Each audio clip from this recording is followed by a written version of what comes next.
Maka nggak mungkin kita maknani Quran tanpa mengenal yang bernama asbabin. Karena makna ayat itu bisa kacau kalau kita tidak tahu asbabin. Yaitu kayak tadi makna fa'ina ma tuwallu fasamma wajhu. Itu maknanya kan kamu menghadap mana saja, boleh saja di sana ada ridhonya Allah. Berarti kan bisa ke timur, ke selatan, ke utara, ke barat. Itu bahaya betul.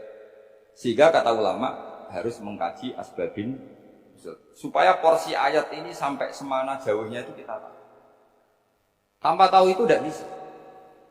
Begitu juga menyangkut kiblat. Sekarang saya tanya, kemarin kan ramai dulu di Kemenak, kiblat semuanya diukur dengan GPS. Terus beberapa masjid dikomentari salah karena diukur pakai apa? GPS. Kalau dalam bahasa falak disebut yaumarosdil kiblat. Memang bisa diilmu. Tapi pertanyaannya begini, dari awal Allah ngendikan fawal liwajhaka syatral masjidil haram. Kamu yang penting sholat itu menghadap masjid. Masjid itu ya bangunan. Sehingga kata Ibnu Abbas yang diriwayatkan banyak ulama mengatakan al-Ka'bah kiblatun li ahlil masjid wal masjid kiblatun li ahlil haram wal haram kiblatun li ahlil masyriq wal maghrib. Jadi kalau orang di dalam masjid kiblatnya harus Ka'bah. Di luar masjid kiblatnya asal bangunan Masjid Haram.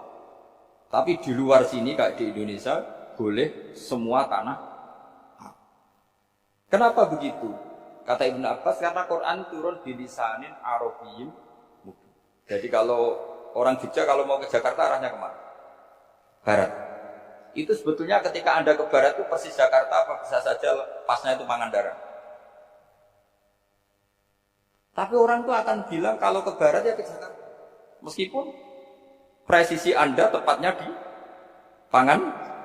Nah kiblat seperti itu, asal orang menghadap ke barat itu orang sudah bilang ke nggak usah sedetail misalnya harus pas Kak. Saya pernah debat sama tim ahli Kemenak. Nggak bisa Gus, sekarang ada GPS harus tepat Ka'bah. Terus saya bilang gini, kalau teori Anda benar, berarti semua masjid luasnya maksimal 16 meter. Ka'bah itu luasnya hanya 16 meter. Berarti Masjid Ulil Albab yang pojok sana sama pojok sana, kira-kira itu ya sudah tidak kena Ka'bah. Kalau harus tepat, Ka'bah itu kan diameternya hanya 16. 16 sampai 18 kalau nggak salah. Berarti semua masjid kalau ingin tepat Ka'bah harus pas 16.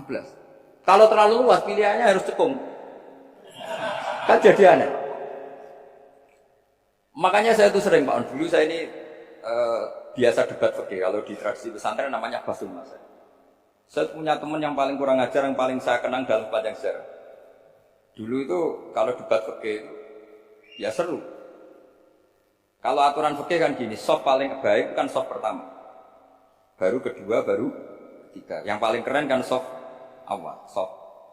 Terus teman saya bilang gini Pak, ya kalau gitu gini aja Gus, desain masjid itu memanjang utara selatan. Biar semuanya soft awal. Gara-gara didesain begini kan ada soft 2, soft 3. Apa susahnya? Kita bikin mulai awal supaya masjid memanjang utara apa? Selatan. Supaya semuanya soft awal.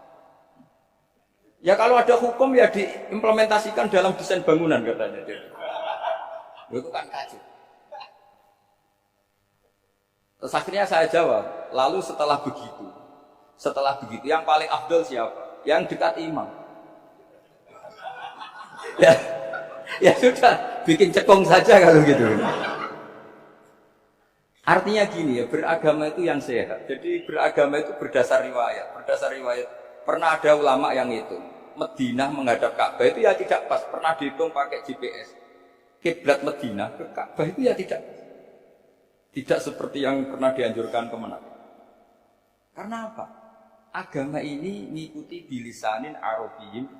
Seperti jenengan gini. Semua ini istilahnya apa? Menghadap Gus Bah. Padahal ada yang enggak sana, enggak sana. Semuanya ngaji sama siapa Gus? Ya sudah. Istilahnya bertatap muka. Memangnya kita bentur. Ini bahasa. Jadi seperti ini semua namanya apa? Berhadap. Padahal ada yang agak samping, agak samping. Ka'bah juga gitu. Sebenarnya ada se-ekstrim yang dibayangkan orang-orang. Cuma kalau bisa tepat, ya kita harus. Tapi tetap saja tidak perlu 16 apa? Meter. Fa'aina ma tuwallu fatamma wajhullah itu artinya menghadap. Menghadap itu menghadap arah. Makanya Allah tidak ada fawal liwajhaka nahwal Ka'bah, tapi fawal liwajhaka syatrul Masjidil Haram. Jadi ini penting saya utarakan supaya kita familiar dengan istilah-istilah Quran. Istilah Quran itu gampang. Nah, kalau kita kaji, problem kita tidak pernah mengkaji. Jadi semuanya asik. Kalau kita mengkaji itu gampang sekali.